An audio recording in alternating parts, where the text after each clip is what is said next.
Lundi 3 mars 2025, mesdames et messieurs, bienvenue dans cette émission Perfect Actu, le premier numéro de ces mois de mars, mais aussi de cette première semaine. Nous sommes très heureux de vous présenter de nouveau cette émission qui va revenir sur les grandes questions d'actualité qui restent dominées par le lancement du Front populaire par la première ministre Judith Suminwa. Question de multiplier les stratégies pour lutter contre l'agression rwandaise. Les membres du gouvernement ont mobilisé une enveloppe de plus de 400 millions de dollars américains pour soutenir les forces armées de la République démocratique du Congo. La question qui taraude l'esprit des Congolais: est-ce normal qu'un gouvernement puisse faire un don à son armée?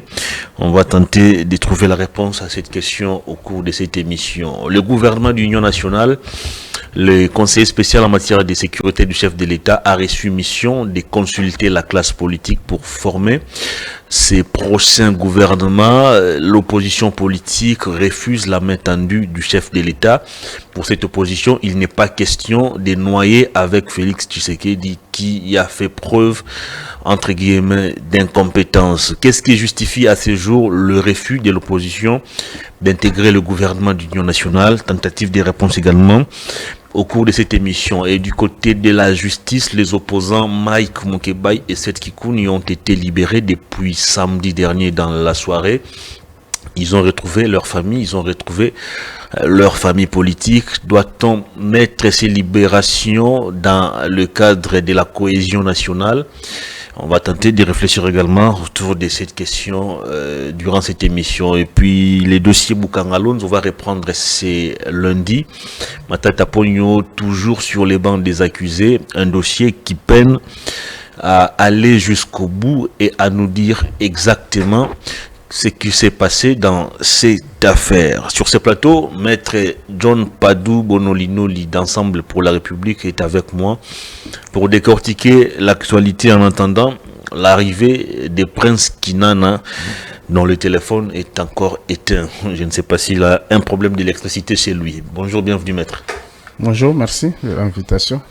Merci à tout le monde et bon début de semaine. Pour une première fois, je vous vois habillé en chemise estampillé Ensemble pour la République. Je suis membre d'Ensemble pour la République. Peut-être que dans votre émission, c'est une première, mais exactement. Je m'habille toujours dans nos activités. Comment allez-vous? Au niveau du parti, ça évolue? Tout marche mieux. Vous êtes heureux de retrouver Mike Mukebai, enfin? Il en était de son droit. Parce qu'il a été enlevé. De la manière dont il a été enlevé, on l'a aussi enlevé à la prison pour le remettre là où on l'avait pris. À peine libéré, il fait déjà la une de l'actualité. J'ai vu une vidéo de lui hier où il s'est posé la question de savoir, il ne sait pas par quelle décision il est libéré. Est-ce par grâce présidentielle? Est-ce par on appelle ça comme libération conditionnelle? Lui-même ne comprend pas. Il était dans sa cellule et puis on vient lui dire, bon, fais tes bagages et tu rentres chez toi aujourd'hui. C'est ce que je venais de vous dire, mais ce qui est vrai que les Kinois sont contents du retour de leurs représentants et les partis de surcroît est très content en attendant qu'ils fassent des visites de santé. Mais apparemment, on le voyait, nous pensons que nous continuons à croire qu'il est en bonne santé. Et sinon, il y a une certaine satisfaction pour le Quinois parce qu'il a toujours représenté les Quinois. Et en faisant un petit tour, il a fait déjà les constats. C'est comme ça que vos confrères, c'est comme ça que vous appelez, soit allez les voir. C'est pas lui qui est sorti comme ça et commencé à parler. En répondant aux questions, il a dit que mais je trouve pire que ce qui a été avant. Donc de mal au mal, il n'y a rien à espérer. Et je crois que il est mieux placé. Si on peut croire à un monsieur comme Mike Mukebai et gérer cette province, les choses vont aller mieux. La décrispation politique a commencé avec la libération des opposants Mike Mukebai, Seth Kikuni, Jean-Marc Aboun bien avant. Jacques Ndala reste encore en prison. Madame Denise Dissochoa, je pense, c'est ça son nom, a été aussi libérée. La décrispation politique, la cohésion nationale, ça marche. Non, ce qui est vrai pour Mike Mukebai, nous disons qu'il a été enlevé. Et la manière dont il a été enlevé, on l'a aussi enlevé là où il était, là où ils avaient décidé de le mettre, ils l'ont fait sortir. S'il faut considérer ça comme des crispations, donc nous ne trouvons aucun inconvénient pour nous, pour ce qui nous concerne, et que nous avions besoin de lui, qui soit en liberté, qui soit avec sa petite famille, qui travaille pour son parti, qui fasse ce qu'il a toujours fait et qu'il a toujours bien fait. Donc pour le reste, nous disons que en attendant qu'il se réexamine, parce il était dans un contexte de traitement inhumain, et nous pensons que les choses vont aller mieux. Est-ce que plus de 2 ou 3 mois depuis la tenue des États généraux de la justice, peut-on considérer à ce jour que ces résolutions sont d'application et que ces assises ont permis exactement à la justice congolaise de se faire guérir de cette maladie qui l'a frappé? Il y a quelques jours, le tribunal avait rendu sa décision en rapport avec le procès lampadaire, forage et consorts. François Roubota, qui était accusé au départ, qui avait même fait la prison dans cette affaire pour présumé détournement, a été condamné non pas comme détourneur, mais pour conflit d'intérêts. Mais l'autre homme d'affaires, Mike Kassianga, je crois, a quitté aussi la prison. Roubota qui est condamné, mais il est toujours en liberté. Et le ministre de la Justice a haussé le ton contre ces comportements des magistrats. Il fait savoir que cette maladie n'a pas toujours trouvé solution. Est-ce qu'à ce jour, on doit considérer que la justice est toujours malade? D'abord, c'est question de savoir s'il y avait réellement état généraux. C'était une kermesse. Je vous ai dit autrefois que c'était une kermesse de la justice. Des assises qui ont coûté qui allaient de violation en violation. Le ministre n'a pas droit de se lamenter comme il le fait. Ça montre de plus en plus qu'il y a une association d'amateurs. Il y a une procédure quand on n'est pas d'accord avec une décision judiciaire. Et je crois que ce n'est pas au ministre qu'on va apprendre ça. Lorsque lui se lamente, le président lui-même dit non. Mais c'est lui l'image de la justice. Non, un instant. Nous devons justement, lorsqu'on est en train de gérer la chose publique, on ne se lamente pas comme les communs des mortels. Si ils sont en train de se lamenter, le président dit la justice est malade. Or, c'est lui qui a le bâton sur la justice. Le ministre dit non, c'est regrettable d'avoir une justice pareille.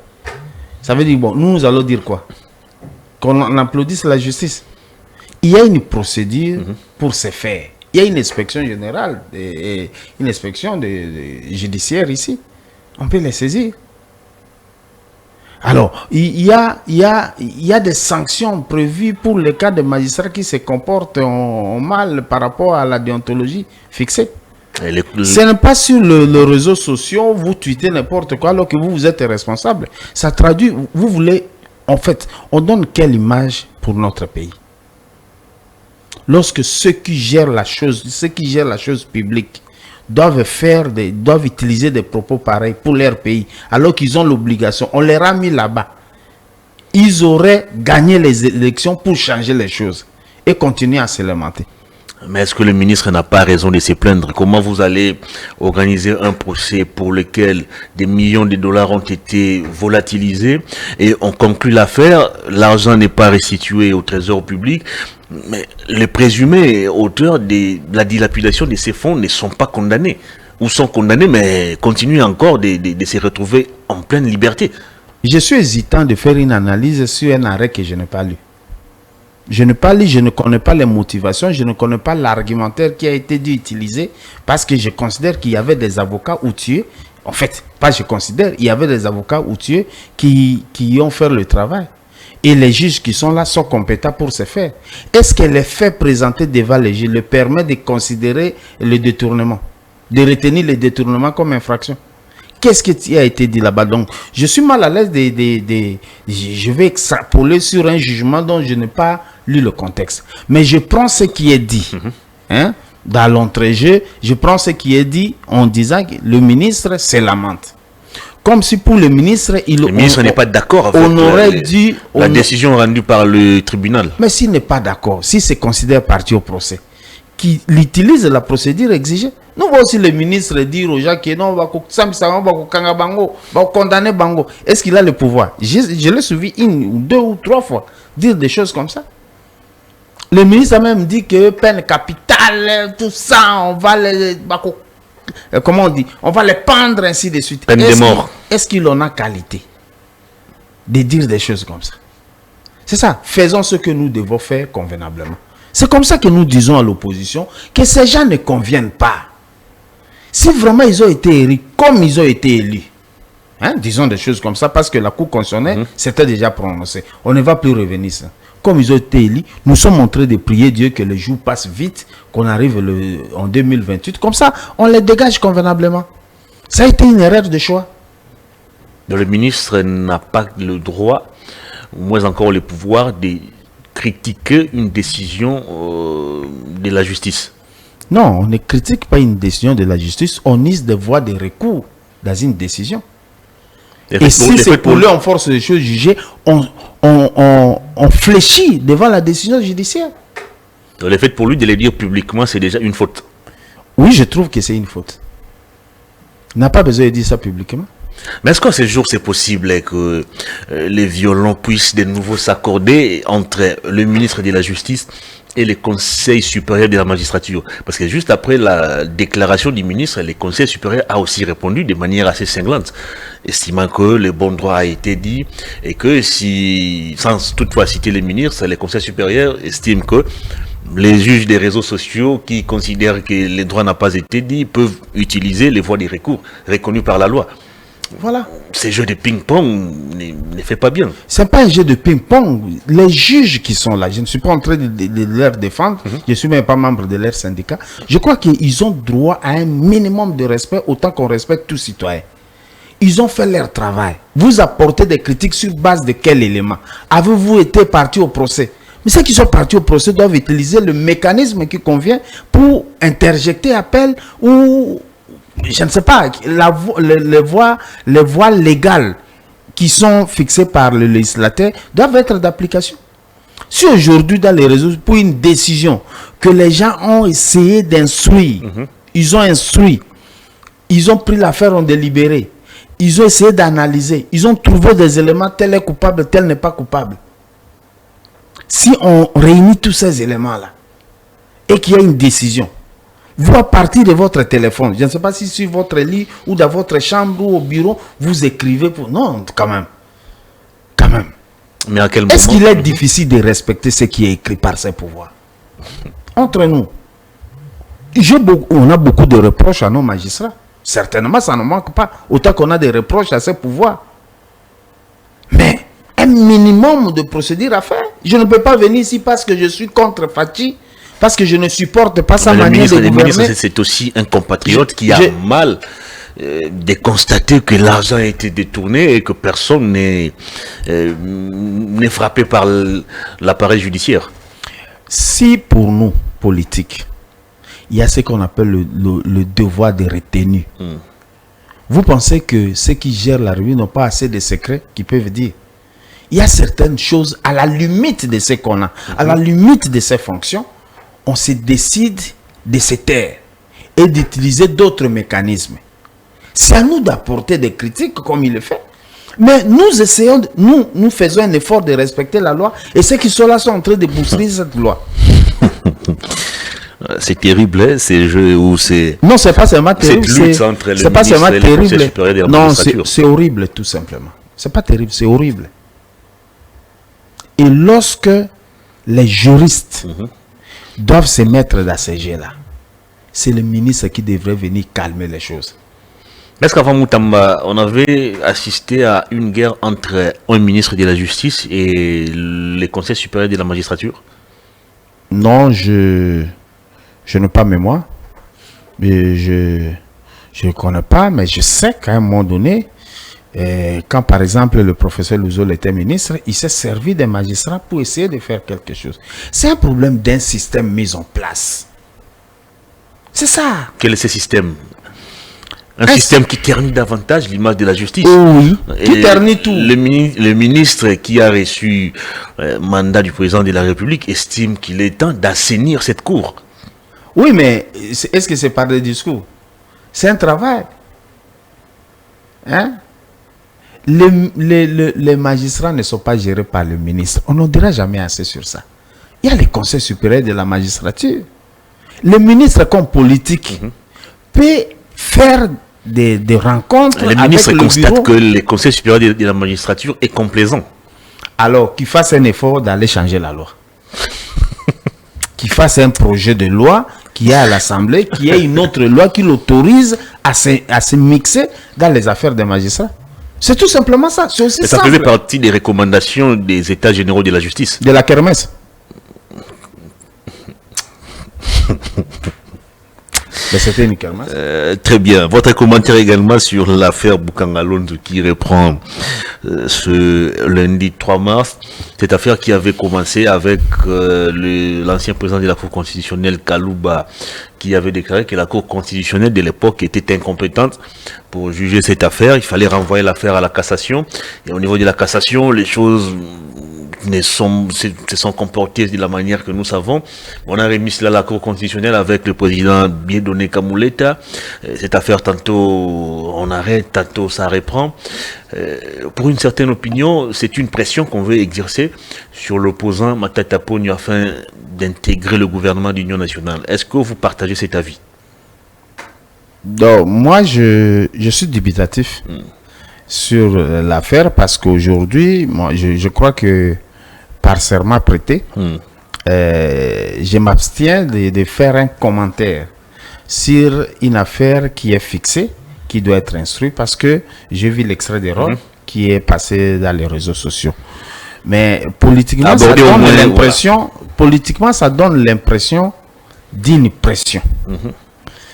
Je ne sais pas, est-ce que c'est dans le cadre de gouvernement de l'Union? Ben c'est du fameux gouvernement de l'Union qu'on voudrait mettre en place.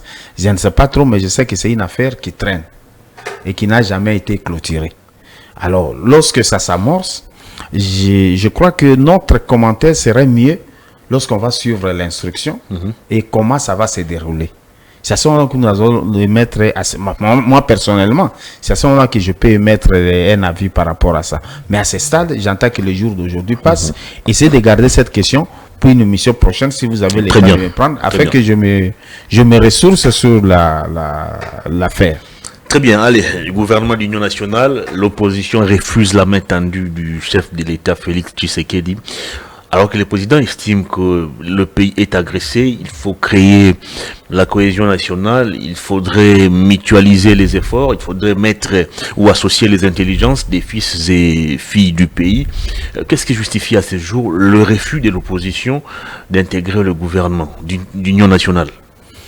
Ben, je crois que lorsqu'on pose la question sur le refus ou pas refus d'intégrer le gouvernement nationale, on prend l'affaire à partie. Comment ça? Parce qu'aujourd'hui, nous sommes quand même étonnés que c'est seulement quand on a pris Goma et Bukavu par les gens du M23, AFC, que tout le monde commence à parler de l'agression.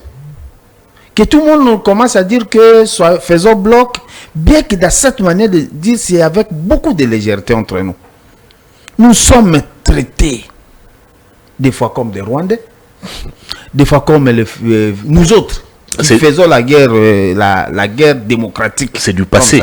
C'est du passé. Maintenant, c'est la cohésion nationale. Mais il faut oublier tous ces discours. Ouvrez votre téléphone. Il faudrait faire taire vos divergences. C'est quoi taire les divergences?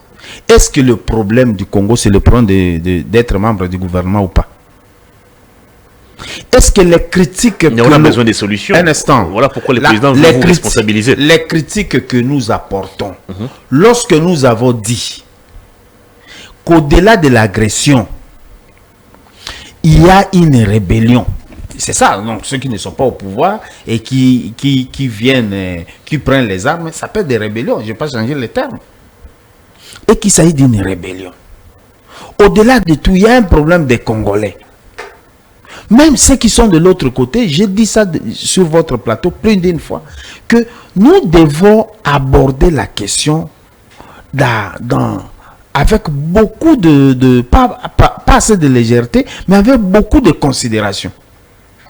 On ne peut pas tendre la main, on tend la main à qui? À l'opposition de Nzala, au borderline, à des gens qui sont avec Nanga, on tend finalement la main à qui? Est-ce qu'il s'agit de problème de devenir ministre ou pas? Lorsque nous disons que nous devons nous rassembler, lorsque nous disons que nous devons nous attendre, lorsque nous insistons sur le fait que il faut suivre ce que nos pères spirituels sont en train de faire comme organisation. Pour qu'on finisse une fois pour toutes. Parce que dans ces pays, c'est dans ces pays que vous pouvez trouver des réfugiés armés. C'est dans ces pays que vous pouvez trouver notre défense avec un allié congolais qu'on appelle Ouazalendo. Au lieu de les intégrer dans l'armée. C'est dans ces pays qu'on va trouver autant de groupes armés. C'est qu'il y a un problème. Je crois que réfléchir en termes... Vous disposez des pistes, des solutions. Moïse Katumbi a promis d'ailleurs de mettre fin à la guerre en 6 mois. Voilà pourquoi l'opposition, plutôt le président vous donne la possibilité d'intégrer le gouvernement afin de matérialiser tout ce que vous avez comme projet et consort. Je vous ai toujours dit que le premier Gaou n'est pas Gaou. Hein? C'est le deuxième qui est Nyata. On peut se tromper une fois. La deuxième fois devient à volonté. La loi nous a déjà autorisé. La loi, le statut de l'opposition nous dit nous devons apporter des critiques et des propositions. Nous les envoyons. N'est-ce pas ceux qui gouvernent? Qu'est-ce que nous n'avons pas encore proposé? Lorsqu'on considère que il faut faire un gouvernement, c'est quoi? Comment vous appelez ça? Union nationale. Union nationale. C'est sur base de quel élément? Parce que la Constitution vous dit c'est la majorité au Parlement qui forme le gouvernement. Il faut commencer par là. Pourquoi nous devons rester sur le fait que l'Union nationale, on puise ça où? Est-ce qu'aujourd'hui, l'opposition a la majorité au Parlement? C'est depuis quand que ça change comme ça? Le contexte politique n'est pas... Mais ce contexte doit être défini là-bas. Ce contexte doit être défini là-bas. Écoutez, je parle d'ensemble. Ensemble a accepté d'entrer à l'Union sacrée. On n'accepte pas d'entrer à l'Union sacrée. Elle, on a eu sa part. De nonchalance, d'injures, des qualificatifs d'une manière permanente. Il y a eu même l'attribution des nationalités. Ensemble a accepté d'aller aux élections. De bonne foi. Il en a subi notre aventure. 7 jours d'élection. Avec injures, sabotage, ainsi de suite. Nous leur disons, non, ça suffit. Pour servir la République, on n'est pas obligé d'être au gouvernement. Nous allons apporter nos critiques. Nous sommes disposés à donner notre contribution.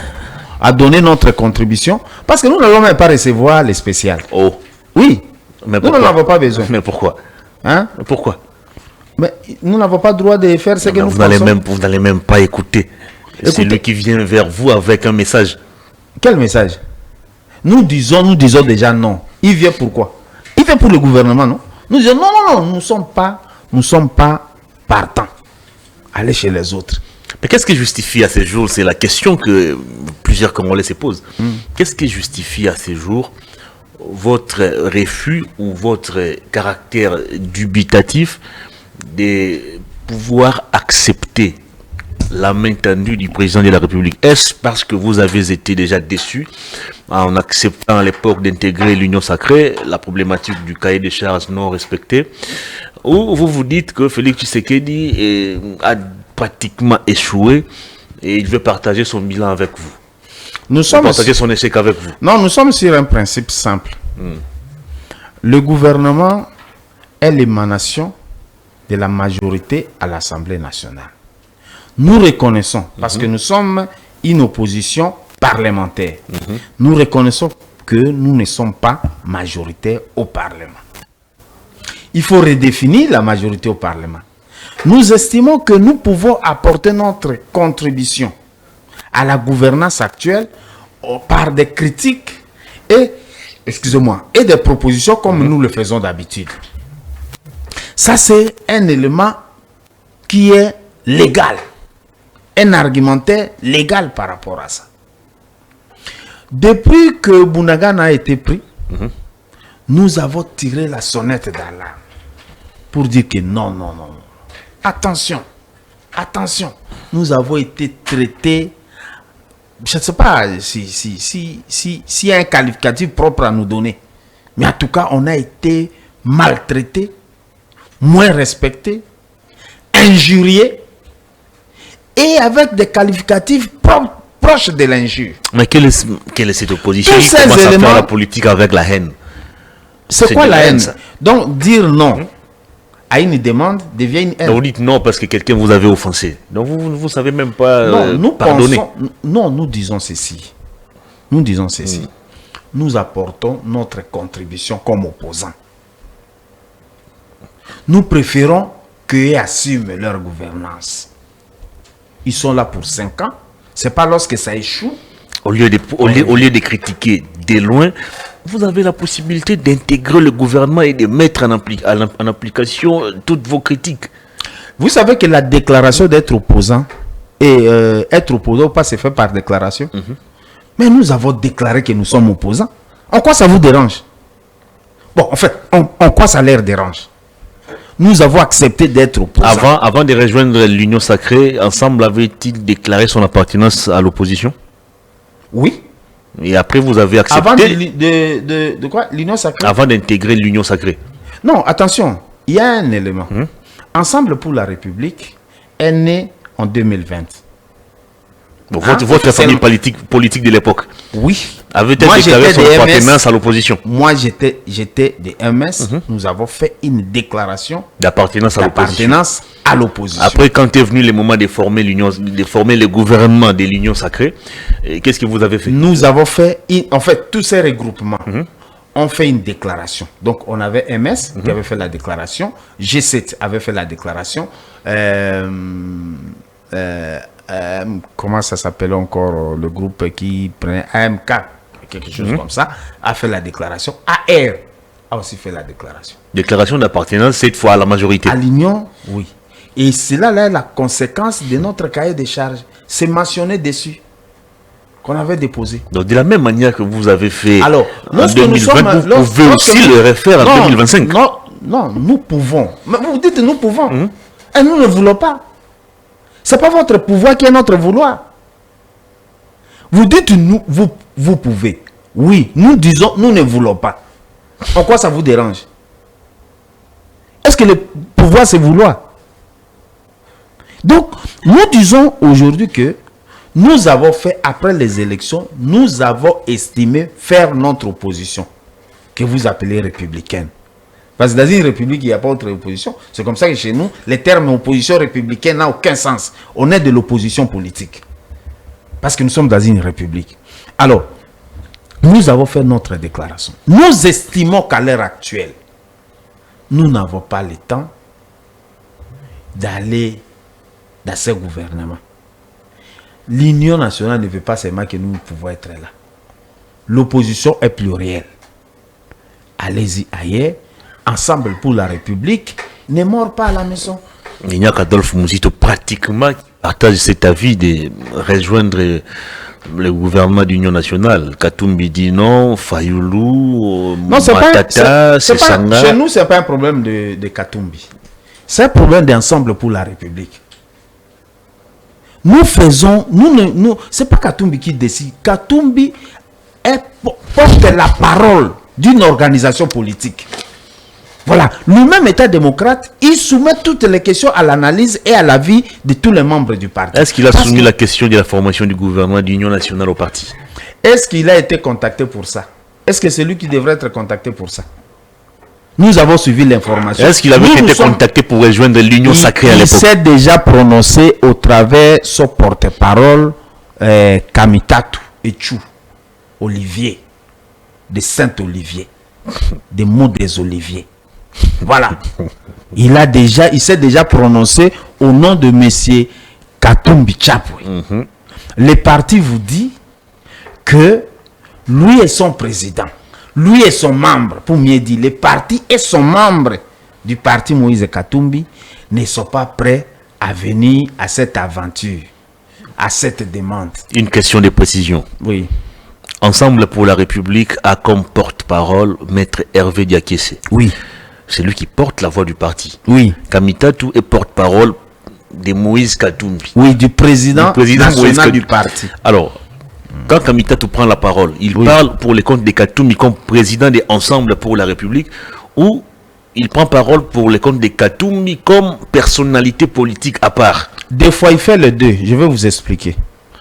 C'est alors un désordre. Non, c'est pas un désordre. Vous allez mieux comprendre. Lorsque je vais vous dire, parce que il faut pas être comme tout le monde qui parle des gens sans comprendre l'organisation. Olivier Kamitatu est directeur du cabinet, du président national du parti. Il est haut représentant. Il est délégué général et haut représentant du bloc ouest. Donc, quand vous prenez le pool, Malebo comme on dit, exact, du bloc ouest, comme membre du comité directeur, lorsque il y a un empêchement pour notre porte-parole reconnu, délégué général aussi, Maître Hervé Diakessé. Je vous signale aussi que Kamitatu a un porte-parole adjoint, Francis Kalombo. Oui, il a un porte-parole adjoint. Alors, il y a des cas comme ça où spécialement, on lui accorde le temps de prendre parole. Mais ce n'est pas un désordre. N'est-ce pas un désordre? Non, si vous avez un porte-parole du parti. Oui. Et un porte-parole du président. Oui, du président national du parti. Alors, laissez les options levées par le parti être non, déclarées moi, par je vous ai répondu le cas de M. Olivier Kamitatu parce que vous m'avez posé la question de M. Moïse Katumbi. Je vous ai dit que... vous avez déclaré qu'Ensemble pour la République s'est exprimé par le canal de Olivier Kamitatu. J'ai dit... Non, reprenez ce que j'ai dit. Lorsque vous avez insisté que M. Katumbi, je vous ai dit que Katumbi n'est pas le parti. Non, mais son porte-parole, le porte-parole du président Moïse Katumbi, s'est déjà prononcé. Olivier Kamitatu, j'ai même ajouté mot des Oliviers. Saint-Olivier. Enfin, c'est pas un manque de respect, c'est comme ça que j'aime beaucoup, parce que c'est un nom quand même qui est dans la Bible. Ce qui fait que il s'est déjà prononcé pour Moïse. Mais pour les partis, nous vous disons, nous ne serons pas, nous n'avons pas envie d'y être. Voilà. Est-ce qu'on peut voir la déclaration de l'Ensemble pour la République? D'ici peu. Mais en attendant, vous... Nous n'anticipons pas sur les choses.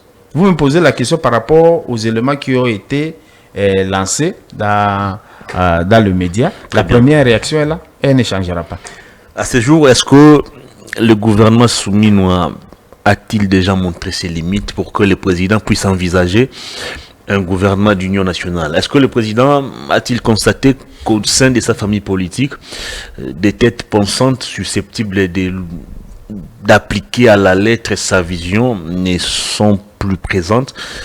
Vous analysez comment cette posture prise par le chef de l'État? Le pouvoir en soi, tous ces pouvoirs-là, a déjà démontré ses limites. Ce n'est pas seulement le gouvernement. Ce pouvoir, le pouvoir actuel, nous a déjà montré ses limites. De surcroît, le gouvernement. Quand vous voyez le ministre des Transports faire le travail du ministre de la Défense, quand vous voyez le ministre du Développement rural être le porte-parole de l'armée, il y a un problème. Celui de la justice va dans les églises pour mobiliser. Oui, il va pour mobiliser les mabons. Les fonds spirituels. Voilà.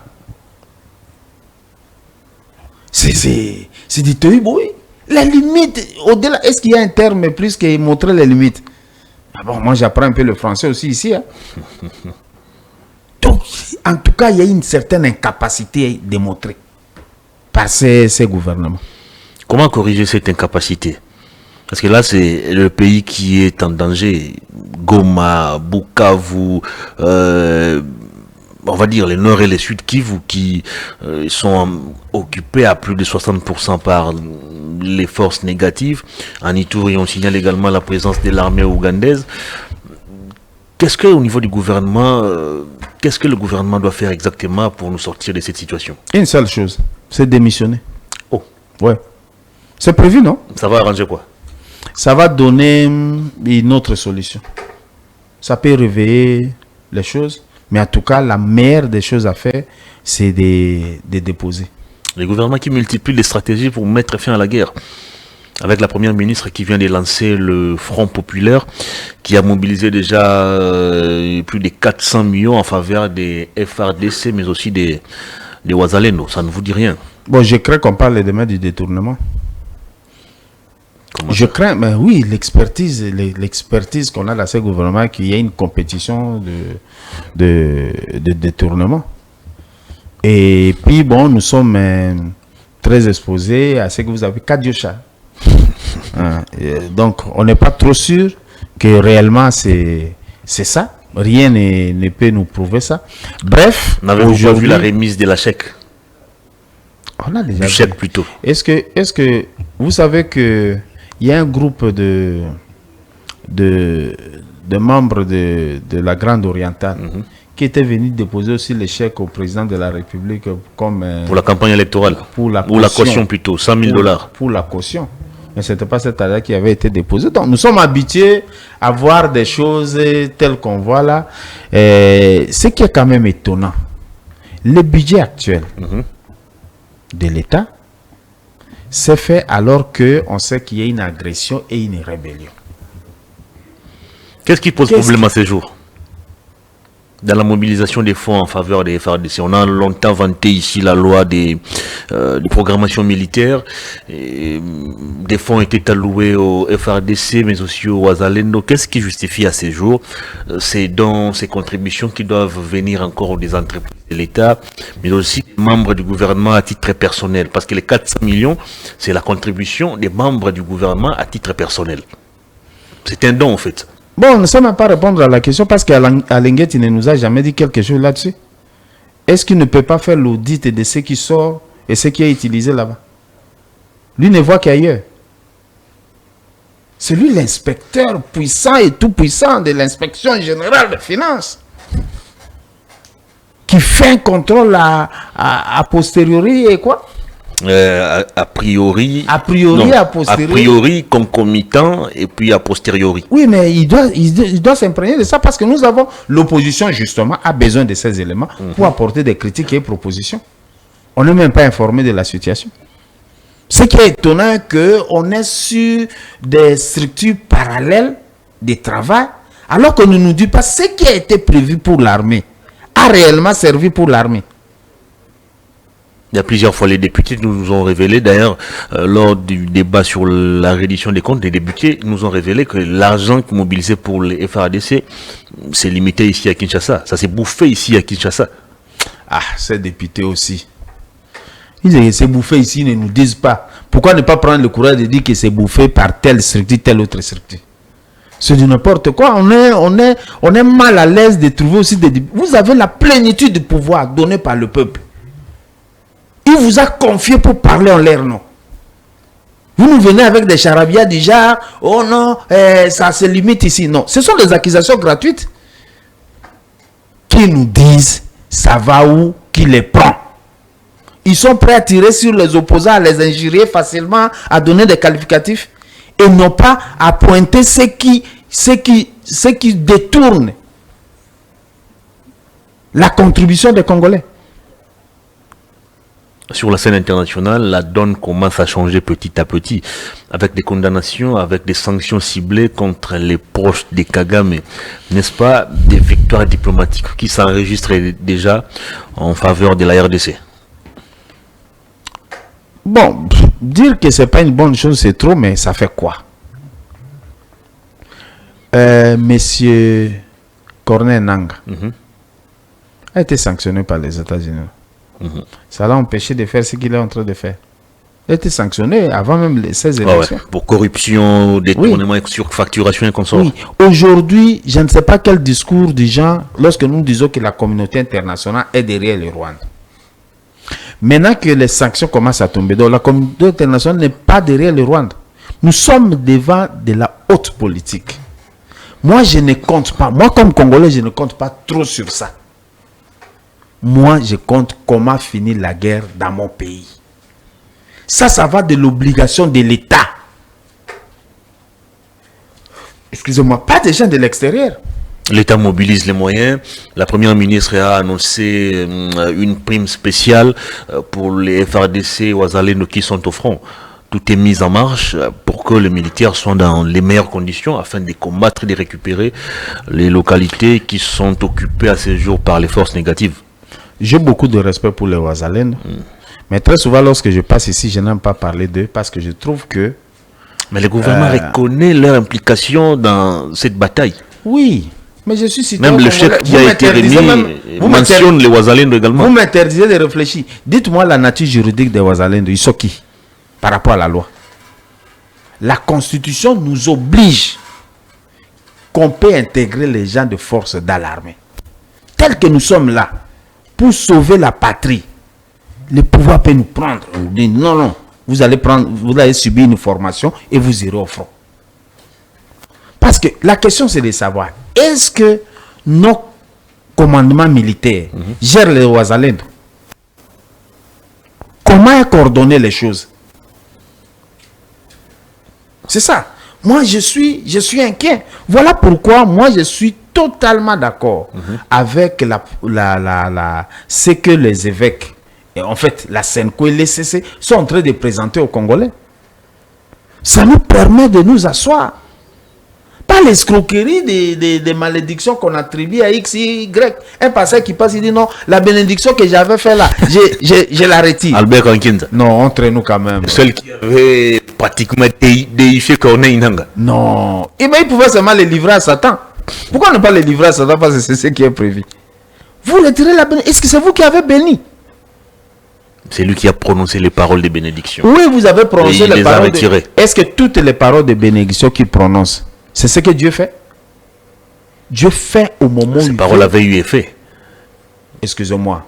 Nous sommes une destinée de Dieu. Tel que nous sommes ici, seul Dieu connaît ce qui peut nous arriver après 1 heure, après 2 heures, après cette émission. C'est lui qui a la gestion du temps. Alors nous devons éviter les sensationnels. C'est pas à cet âge qu'on va mettre les sensationnels. Les Congolais ont besoin d'être unis. Même la Bible, il me semble, même la Bible parle de l'enfant prodigue. Le travail, c'est de ramener l'enfant à la maison si on considère que c'est un enfant perdu. Ce n'est pas tirer. On nous a appris dans la vie que lorsqu'un enfant traverse de l'autre côté et qu'il a encore un pied ici, donc un pied dehors, un pied dedans, on caresse le pied qui reste. On ne tape pas pour dire ses pieds pour qu'il parte. Non, on caresse ses pieds. C'est ça le travail d'un pasteur.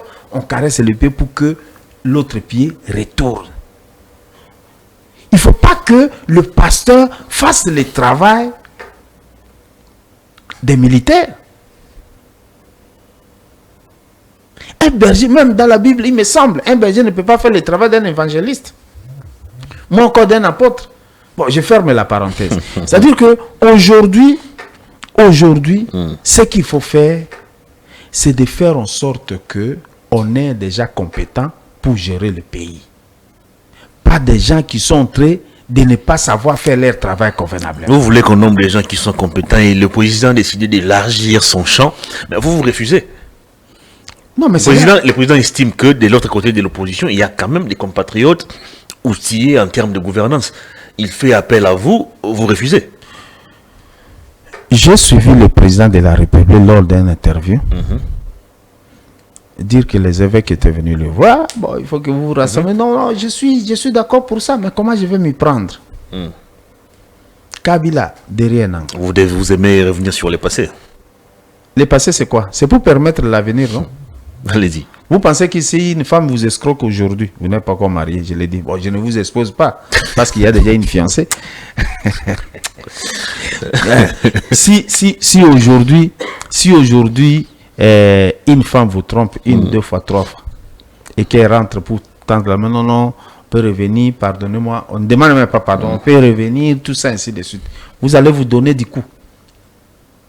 Alors que vous êtes engagés, nous sommes engagés pour préparer 2028. Mais comment vous allez préparer 2028 avec des localités occupées? Parce que nous estimons que... En Ukraine, on ne sait même pas organiser les élections. Parce que nous sommes convaincus que le pouvoir nous a rassuré qu'à la moindre escarmouche, ça sera fini. Le pouvoir nous a promis que à partir de Goma, on peut atteindre n'importe quel coin. Le pouvoir nous a dit qu'il y aurait une riposte vigoureuse, Et nous pensons que lorsque vous dites que le gouvernement est en train de s'organiser, c'est pour répondre à toutes les escarmouches et faire en sorte qu'il y ait une riposte vigoureuse. Pas de négociations avec le M23. L'option militaire, il faudrait peut-être pas l'envisager, de peur qu'on puisse massacrer la population civile. Vous préconisez quoi comme piste de solution? Nous pensons, moi je pense, parce que le parti ne s'est pas encore prononcé, il faut pas que moi je pense que les Congolais ont le droit de se mettre, de suivre cette voie sage qu'a présenté l'ECC et la SENCO. Nous devons nous asseoir parce que je crois qu'ils ont fini les consultations de chaque composante ou groupe. Ils ont échangé. L'État qui fasse peut-être un rapport au président de la République. Mais je crois que la voie par excellence est de se parler, de dialoguer, de trouver des solutions. Vous allez parler avec qui? Vous allez vous parler sous la médiation de quel organe? Parce que du côté du pouvoir, ça c'est clair, il y a certains ténors du pouvoir qui estiment que les consultations SENCO et CC ne cadrent pas avec la réalité ou la vision prônée par le chef de l'État. Pour la SENCO et CC, il faudrait engager... Vous n'avez pas suivi Kabouya, Mbata et consorts? Est-ce qu'ils ont été consultés? Parce que les clergés ont été avec le président de la République. Ils ont échangé avec le président de la République. Ça eux. Mais ils ont donné aussi leurs avis. Oui, mais c'est leur ils sont avis. Libres. Autant vous considérez leur avis, vous ne considérez pas notre avis qui refusons d'être dans ce gouvernement. Si leur avis vous les considérez aussi notre avis de refuser le gouvernement. Nous estimons que nous sommes de l'opposition, nous sommes à l'opposition. Donc dans un pays qui prend la démocratie, on ne peut pas refuser l'avis de l'autre, on doit trouver des arguments par rapport à ce qu'il dit. Nous vous disons que ça ne va pas. Lorsqu'on prenait des localités à Rutshuru, ainsi de suite, nous crions ici. Il y a eu même le débat sur le changement de la constitution. Qui osera? Qui peut empêcher? Qui peut interdire? Nous avons vu les gens faire des vidéos à Centre Nganda. La commission, ainsi de suite. On en parle encore. Qu'est-ce que nous leur avons dit?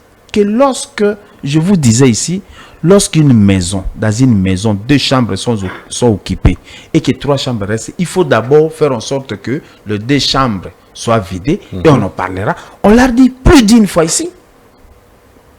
Aujourd'hui, personne n'en parle. Est-ce qu'ils peuvent avoir le courage de venir dire à haute voix? Je pensais être devant mon contradicteur. Qui a fui l'émission? Il n'a pas fui. Il ne peut pas fuir.